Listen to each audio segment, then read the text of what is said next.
Okay, so here I am with another approximately 9-minute video. So I've got an eye on the clock. So I was talking about Arwen. The channel name is Arwen Lynch, and there will be a link in the down bar.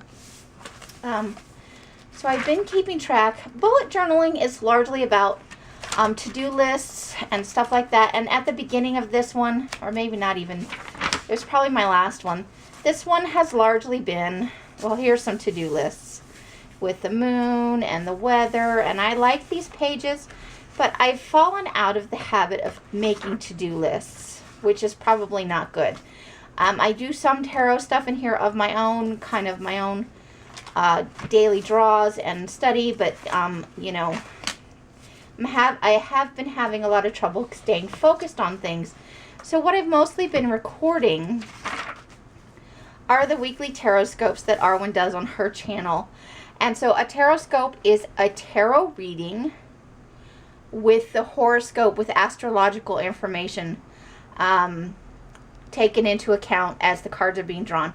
And she does one for every sign. What's available to the public now, they all used to be available to the public, but she shifted over the signs themselves, the individual signs, to her Patreon. What's available to the public now is a main tarotscope for her Joy Seeker tribe,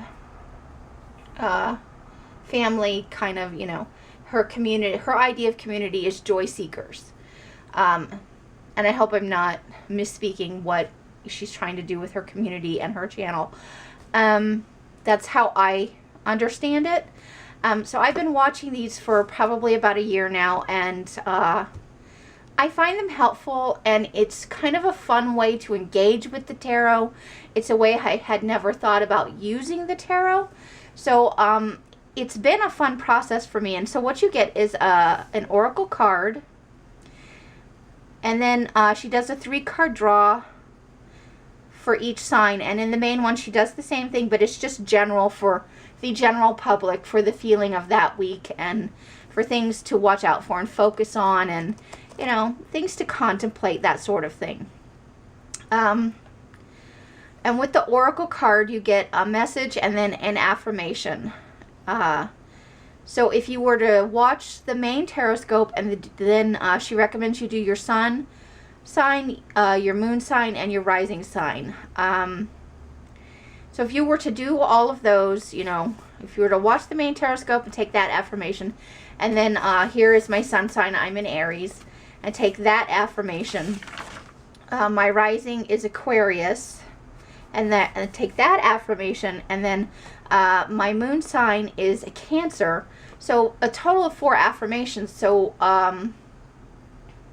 you're supposed to get in front of a mirror and say to yourself in a powerful way, you know, not like mumble, mumble, mumble, mumble.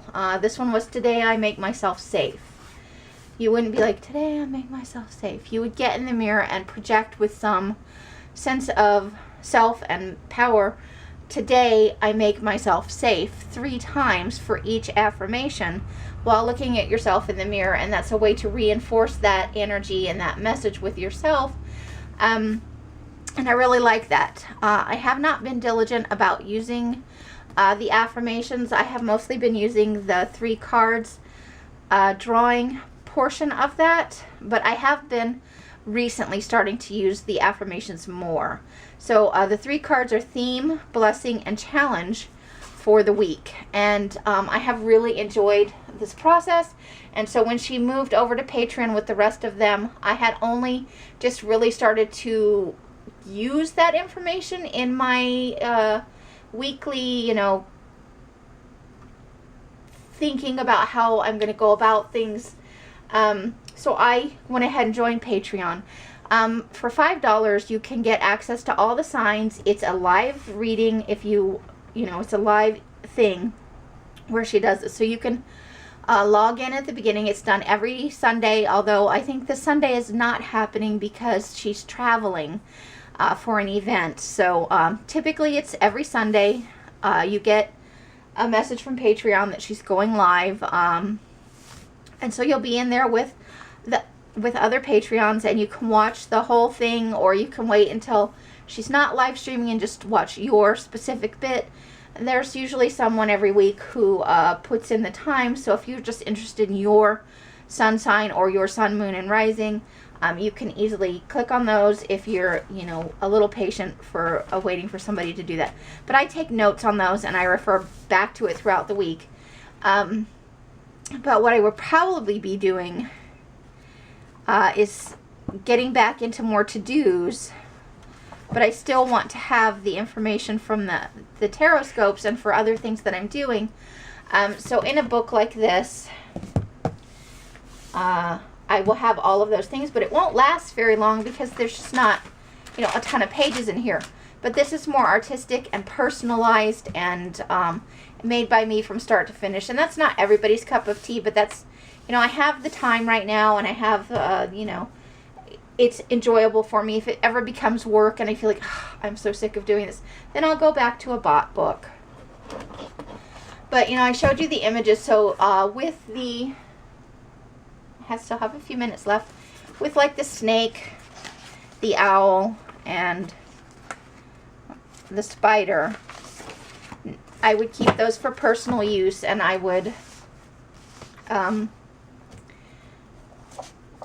maybe more with a spiritual bent, or just giving my bullet journal, you know, a little extra oomph for what I'm doing as a reflection of my to-dos for the business I'm trying to build, for the projects I want to work on, and just for my creativity in general.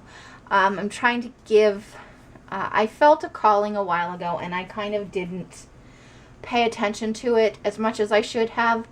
And I have certainly not put in as much energy as I could have. And so, you know what you get? You get the cosmic boot in the butt if you don't listen to deity when they call you to do something, whether you believe in, you know, Christian deity, or whether you believe in pagan deity, or whether you are a Buddhist and you don't have any particular deity. But when you feel the call to do something in your spiritual path and you don't do it, there's generally a cosmic smackdown somewhere in the waiting for you in the wings. And I've kind of not quite there yet, but I can feel it coming on if I don't get my butt in gear and get some stuff done. So I have really been dismantling books and going through things and starting to work on some projects. That's kind of what the Walter the Farting Dog book transformation was about. Keeping a visual track of some of my stuff, just because I'm a visual person, so I like to be able to see the things and not necessarily just writing, because I have been an avid, or I was an avid journaler for many years, and I have gotten out of the habit in the last 2 or 3, and so I'm breaking back into that now. But breaking back into things is hard when you have made many bad habits and have I've become, I guess, basically spiritually lazy. So I need to change that. I feel like it's change that or else. And that's going to be about all for this video. But I do have some images picked out. 3 or 4 of them are for me specifically, and the rest will be made into journals that I will probably be selling on Etsy as I perfect my technique and I feel better about the quality of my work and my willingness to share it with others. And there's nothing wrong with making a little profit along the way without gouging people, obviously. But a lot of people enjoy doing this. Not everybody has the room or the time to do the little fiddly bits. Maybe somebody wants to use tea-dyed papers, but they don't have a big enough apartment or the right kind of stuff in their kitchen, or that's just not what they want to do with their off time when, you know, off from work. And so they might buy some of my tea-dyed papers to work on, or some of my dip-dyed book pages, so that they can have interesting things to work with without having to do all of the little steps to get that done. And some people enjoy doing the whole thing from start to finish, while others like the convenience of being able to purchase something that they might not make themselves. So I figure there's enough room in any market for a little more action, and I'm hoping to get in on that a little bit. I do have some other things I will be working on for the business, but I'm not ready to talk about those yet. So that's the end of this video, and I will be back